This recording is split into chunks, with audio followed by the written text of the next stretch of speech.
एक बार फिर से आप सभी का बहुत बहुत स्वागत है हमारे YouTube चैनल पे। आज फिर से मैं आप सभी के लिए बीए पॉलिटिकल साइंस ऑनर्स के बच्चों के लिए पूरा सिलेबस लेके आया हूं, क्योंकि यह एक पूरे बुक के सभी चैप्टर वाइज उन पॉइंट्सों को डील किया जाना है जो आपके इस बार एग्जाम में पूछे जाने हैं। देखिए, ये सोल थर्ड सेमेस्टर का टॉपिक्स है। Political science in India book का नाम है और हिंदी में हम इसे भारत की राजनीतिक प्रक्रिया को कहते हैं।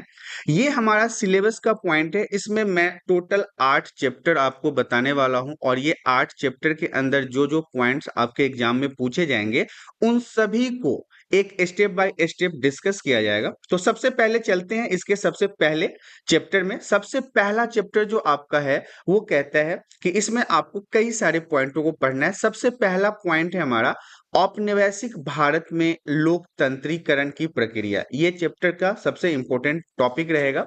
इसके अलावा लोकतंत्र के आयाम के बारे में पढ़ना है, जिसमें आपको सामाजिक आयाम, आर्थिक आयाम और राजनीतिक आयाम के बारे में पढ़ना है। इसके अलावा स्वतंत्रता के पश्चात भारतीय राजनीति को आकार देने वाले काम के बारे में पढ़ना है। ये हमारा पहला चैप्टर है।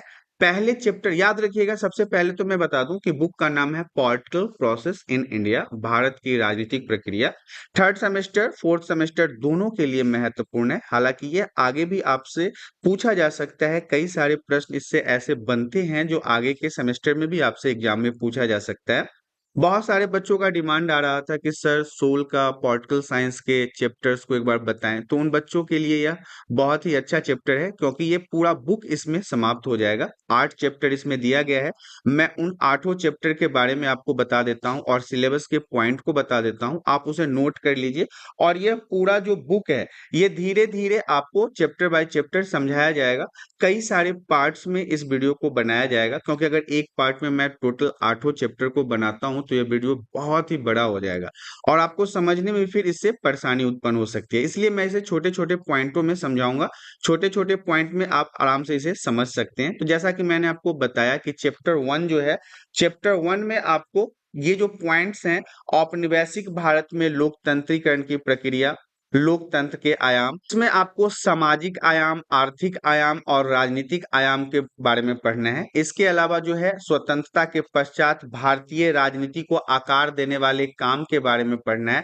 तो ये सारे पॉइंट्स जो है वो चैप्टर 1 में आपको पढ़ने हैं। आप इसे कॉपी में नोट कर सकते हैं, ताकि आपको जब इसके प्रोसेस में आगे स्टेप बाय स्टेप इसे समझाया जाए तो आपको किसी भी प्रकार की परेशानी ना हो। नेक्स्ट चैप्टर जो है वो चैप्टर नंबर 2 है। चैप्टर नंबर 2 में आपको संघवाद के बारे में पढ़ना है, गठबंधन के बारे में पढ़ना है, राजनीतिक दल के बारे में पढ़ना है और भारत की दलीय व्यवस्था के बारे में पढ़ना है।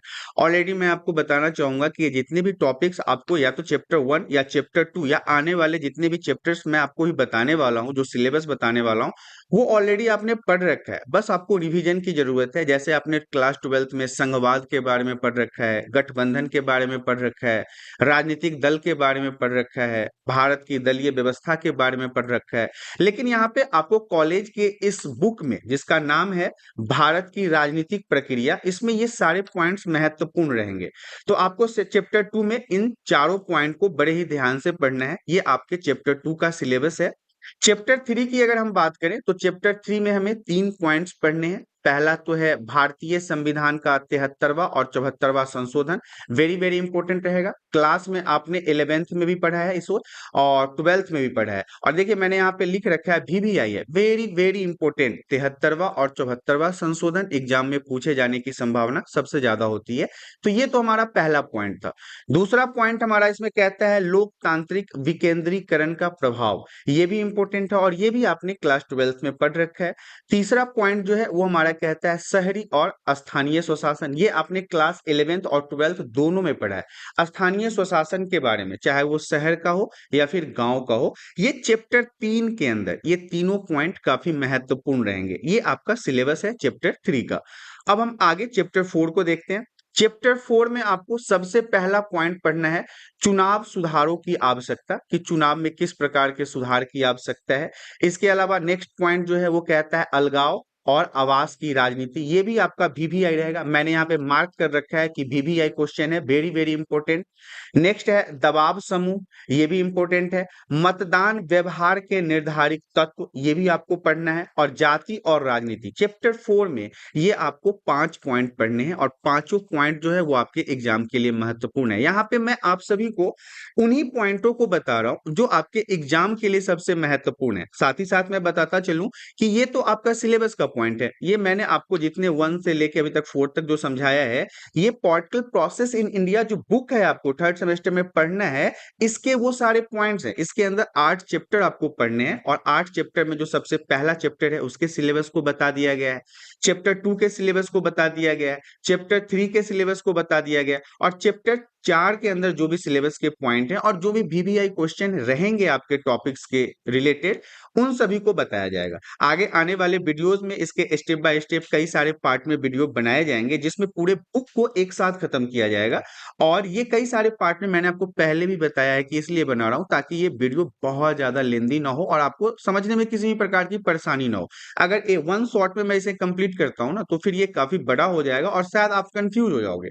लेकिन अगर टॉपिक बाय टॉपिक और शॉर्ट वीडियो रहेगा 15 मिनट 20 मिनट 25 मिनट का, तो आपको समझने में आसानी होगी, क्योंकि ये पोर्टल साइंस है, सोल का थर्ड सेमेस्टर का है, तो कोई भी टॉपिक छोटा तो नहीं होगा, उसे आपको समझना और लिखना दोनों जरूरी है। अब हम चैप्टर 5 की तरफ बढ़ते हैं। चैप्टर 5 में मात्र हमें 2 टॉपिक पढ़ना है। पहला टॉपिक है भारत में धर्म और राजनीति। भारत के अंदर जितने भी धर्म है, क्योंकि आपको पता है कि भारत विविधताओं का देश है, यहाँ पे अलग अलग जाति धर्म संस्कृति वेशभूषा खान पान रहन सहन के लोग रहते हैं। इसके अलावा हम धर्मनिरपेक्षता के बारे में भी जानेंगे, धर्मनिरपेक्षता पर बहस के बारे में जानेंगे कि हमारे भारत में धर्मनिरपेक्षता किस प्रकार से कार्य कर रहा है। तो ये चैप्टर 5 में हमें 2 पॉइंट्सों को पढ़ना है। अब हम बात चैप्टर 6 की अगर कर लें तो चैप्टर 6 में हमें सिर्फ सिंगल पॉइंट को पढ़ना है, जिसमें हमें महिला जाति और वर्ग के संबंध में सकारात्मक अर्थात पॉजिटिव कार्यवाही और नीतियों के बारे में पढ़ना है। हालांकि ये टॉपिक सिंगल टॉपिक जरूर है, लेकिन ये टॉपिक बहुत बड़ा टॉपिक है, क्योंकि महिला जाति और वर्ग के संबंध सकारात्मक कार्यवाही नीतियां नियम कानून इन सभी चीजों के बारे में पढ़ना है। हालांकि आपने क्लास 12th में वर्ग और समुदाय को जरूर पढ़ा होगा, क्योंकि पोर्टल साइंस का वेरी वेरी इंपॉर्टेंट टॉपिक है वर्ग और समुदाय। और जाति के बारे में भी आपने पढ़ा है और महिला उन्मूलन के बारे में भी पढ़ा है। तो ये सारे पॉइंट्स जो हैं वो काफी महत्वपूर्ण रहेंगे चैप्टर 6 के लिए। अब हम बात चैप्टर 7 की कर लेते हैं। तो चैप्टर 7 में आपको राष्ट्र निर्माण की चुनौती को पढ़ना है, जातिवाद को पढ़ना है, भाषावाद को पढ़ना है, क्षेत्रवाद को पढ़ना है, और बहुसंख्यक और अल्पसंख्यक समुदाय और भ्रष्टाचार के बारे में पढ़ना है। आप जैसे जैसे सिलेबस के टॉपिक देखते जा रहे होंगे, आपको लगता जा रहा होगा कि हाँ, हमने तो शायद इसे 10th 11th 12th के पोर्टल साइंस के टॉपिक्स में जरूर पढ़ा है। हाँ, तो ये बात सही है कि आपने इससे पहले भी इन सारे टॉपिक्स को पढ़ रखा है। यदि आपको सही तरीके से गाइड किया जाए तो आप सारे टॉपिक्स को आसानी से समझ सकते हैं। तो चैप्टर 7 के अंदर आपको जातिवाद, भाषावाद, क्षेत्रवाद, बहुसंख्यक और अल्पसंख्यक समुदाय और इसके अलावा करप्शन अर्थात भ्रष्टाचार के बारे में पढ़ना है। ये चैप्टर 7 के सिलेबस के पॉइंट हैं। अब हम सबसे लास्ट और 8वां चैप्टर जो बात करने वाले हैं, इसके अंदर 2 टॉपिक आपको पढ़ना है। दल बदल की नीति, ये भी आपने पहले पढ़ रखा है, और राष्ट्रपति शासन की नीति, ये भी आपने पहले पढ़ रखा है। क्लास 12th 11th में इसे काफी डिटेल्स में पढ़ना था। तो ये चैप्टर 8 के 2 टॉपिक है, ये भी काफी महत्वपूर्ण रहेंगे। तो टोटल कुल मिला के अगर बात की जाए तो चैप्टर 8 तक लगभग 20 से 25 पॉइंट्सों को पढ़ना है, जो सोल थर्ड सेमेस्टर के लिए वेरी इंपॉर्टेंट रहेगा। और मैंने कई सारे रिसर्च करके देखे हैं, तो बहुत सारे जो टॉपिक है ना वो आपके आउट ऑफ सिलेबस के होते हैं। जो में कंफ्यूजन यही हो जाता है कॉलेज के बच्चों को खासकर कि आखिर उन्हें पढ़ना क्या है। तो देखिए, आपके जो बुक हैं उसके अनुसार आपको अगर सिलेबस टच करते हो तो सिलेबस के हिसाब से पढ़ने से आपको आसानी होती है। तो ये जो बुक है पोर्टल प्रोसेस इन इंडिया, इसके 8 चैप्टर है और 8 चैप्टर के जितने भी सिलेबस के पॉइंट है उन्हें तो मैंने आज बता दिया है। आगे आने वाले वीडियो में अब हम एक एक चैप्टर करके चलेंगे, जैसे कि ये चैप्टर 1 है और चैप्टर 1 के जितने भी पॉइंट्स हैं, जैसे कि ये औपनिवेशिक भारत में लोकतंत्रीकरण की प्रक्रिया है, लोकतंत्र के आयाम है, सामाजिक आयाम, आर्थिक आयाम, राजनीतिक आयाम है, इसके अलावा स्वतंत्रता के पश्चात भारतीय राजनीति को आकार देने वाले जो कार्य हैं, इन सभी पॉइंटों को डिस्कस करना है। तो मैं आप सभी को बता दूं कि लगभग लगभग मेरे हिसाब से ये जो पूरा बुक है वो 8 पार्ट में आएगा। टोटल मैं इसके 8 पार्ट्स बनाऊंगा, हर एक चैप्टर के 1 पार्ट्स के हिसाब से। ये टोटल 9 पार्ट्स हो जाएंगे, जिसमें पहला पार्ट तो हमारा सिलेबस का होगा। उसके बाद अब हम एक एक चैप्टर करके इसको डील करेंगे। तो यहाँ पे मैं आप सभी को बता दूं कि आगे आने वाले वीडियोस जो हैं वो आपके लिए काफी महत्वपूर्ण रहेंगे। तो जरूरी है कि आप हमारे चैनल के साथ जुड़ जाएं, हमारे चैनल को सब्सक्राइब कर लें, ताकि आने वाले वीडियोस के नोटिफिकेशन आपको आसानी से प्राप्त हो जाए। तो आशा करता हूं कि आज की जो दी गई जानकारी है political process in India, Bharat की राजनीतिक प्रक्रिया के सिलेबस के बारे में, जो मैंने 8 चैप्टर आपको बताए हैं, वो आपको पसंद आया होगा। यदि जानकारी पसंद आया है तो वीडियो को लाइक कर दें, और चैनल पे पहली बार आए हैं तो चैनल को सब्सक्राइब कर लें, ताकि इसी प्रकार के एजुकेशनल वीडियो आपको हमेशा प्राप्त होता रहे। आज के लिए इतना ही। धन्यवाद।